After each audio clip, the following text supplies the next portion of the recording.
The Lord just seemed to give us a desire to go where the gospel hadn't yet been preached. And one thing and another led to Phil and Bruna De Leo trekking 7 days from Ninea. In early 1964, the children and I joined Phil here. In 1961, my dad Stan Dale and fellow missionary Bruno De Leo trekked into the Heluc Valley, located in the remote mountains of what was then Dutch New Guinea, where they discovered the Yali tribe of that area. 1 year later, after the construction of a rough airstrip, my mother, siblings and I also went to live with the Yali. Phil would take time to sit down and just try to put down and record conversations and put words down, and Phil had enough of the language that he translated some Bible stories, and he would go around to the different villages each Sunday morning. Dad spent much of his time trying to learn the native language and taking every opportunity to preach the gospel in nearby villages.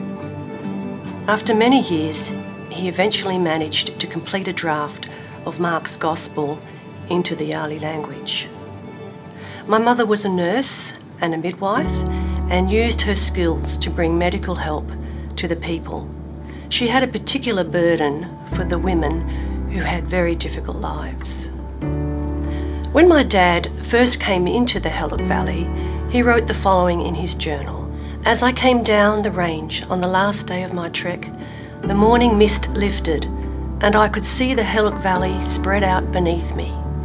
A great longing came to me to hear songs of praise to God in that valley, and to see groups of Christians in all its villages. And I stood there for a moment, and in faith claimed the valley for Christ." When Phil and Stan left that last time, I just, in retrospect, feel that the Lord was giving me some premonitions.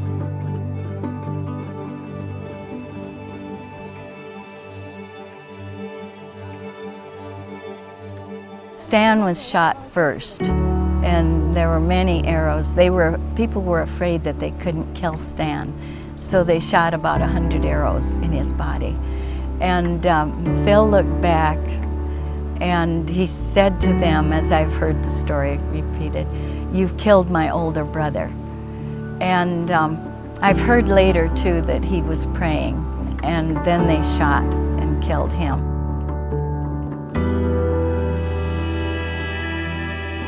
It didn't seem to me when I left after Phil was killed that anything had been done. However, later I could put it into perspective and see that it was a beginning.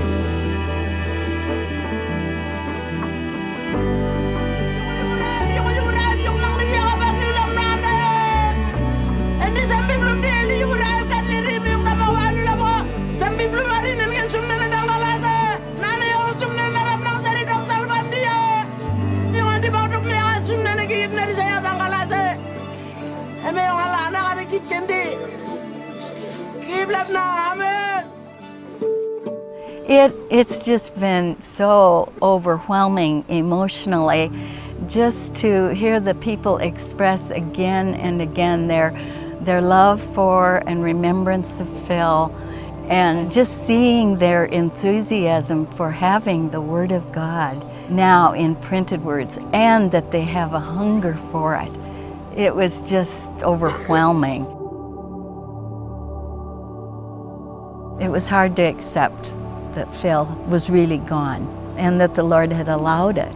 But the Lord just seemed to give me a peace that He would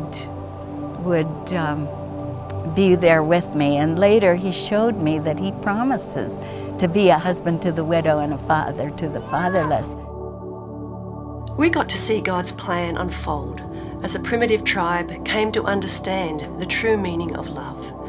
Although my dad and Phil Masters died the most horrible deaths imaginable at the hands of cannibals, their lives were not wasted.